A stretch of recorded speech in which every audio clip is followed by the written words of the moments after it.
I'm such a wacko because I'm always looking for the perfect hiking shoe, not only for myself, but also to recommend for you guys to buy because I don't want you wasting your money. And I've come from a long history of wearing Ultra Lone Peaks. I wore Hoka Speed Goats for a while, Speed Goat 5s.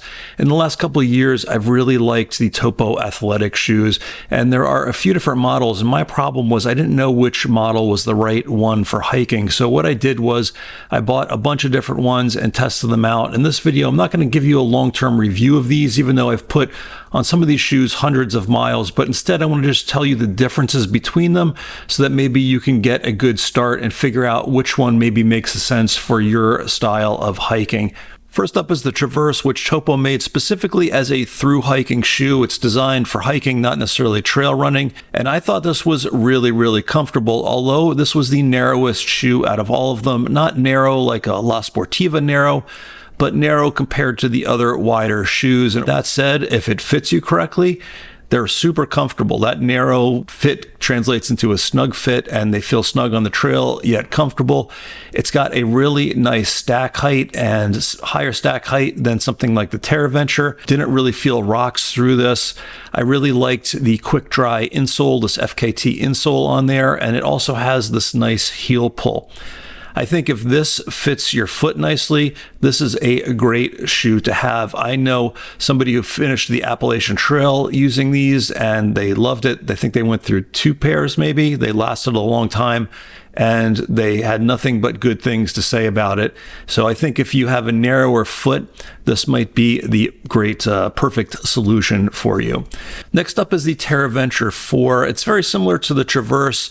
It's a great shoe for hiking, but it does have a lower stack height and you get more of a trail feel on it. It's also wider than the Traverse. So if you have wider feet or you like that wider shoe feel, it feels more like that.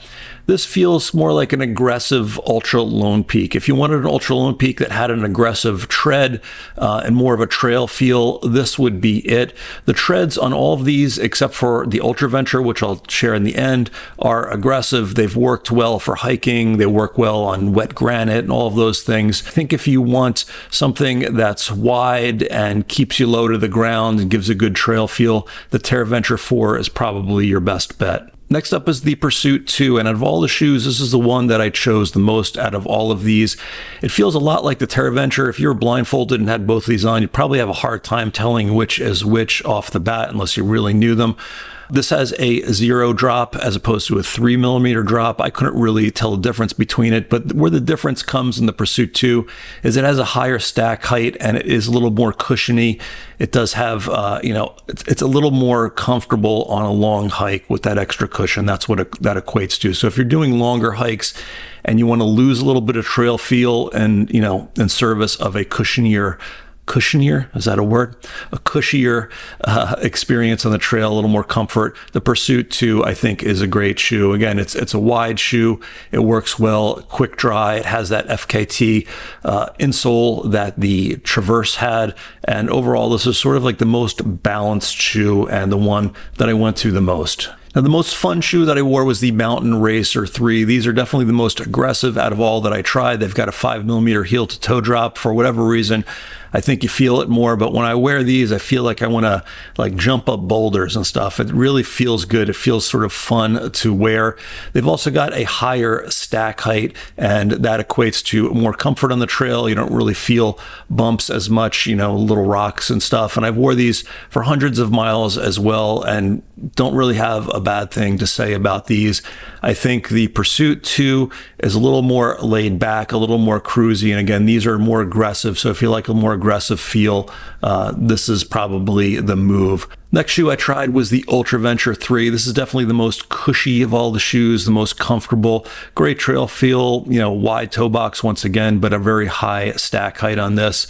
Almost like a Hoka. It's got that kind of feel of a Hoka One shoe. The problem I had with the Ultraventure 3 was that the tread is not the same as the other shoes. It's not quite as durable and was definitely more slippery on granite and rock. So I ended up wearing this one when I go for long walks in the city on pavement. pavement, this one works great for that. But on the trail, I'd only wear this if your trail is really, it's not going to be too slippery. Like I think a Grand Canyon rim to rim is great for an Ultraventure. You're probably hiking longer than you normally do, and you want some extra cushioning, and the trail is in good shape. You don't have to worry about it being slippery and stuff like that. In that case, I think the Ultraventure is a great bet. For just a general all-around shoe, as I mentioned earlier, the Pursuit 2 is what I went to all the time. It's a nice balance of all of the great features of the Topo Athletic. I think if you want something that's a little bit more fun, kind of feels almost like a Hoka Speedgoat 5 mixed with the Terraventure, I think the Mountain Racer is a great pick. I'm going to go to that one after I wear out my Pursuits. And I think if you want a more durable shoe, go with the Terraventure, or if you have a narrower foot or a regular foot, the Traverse is a great shoe.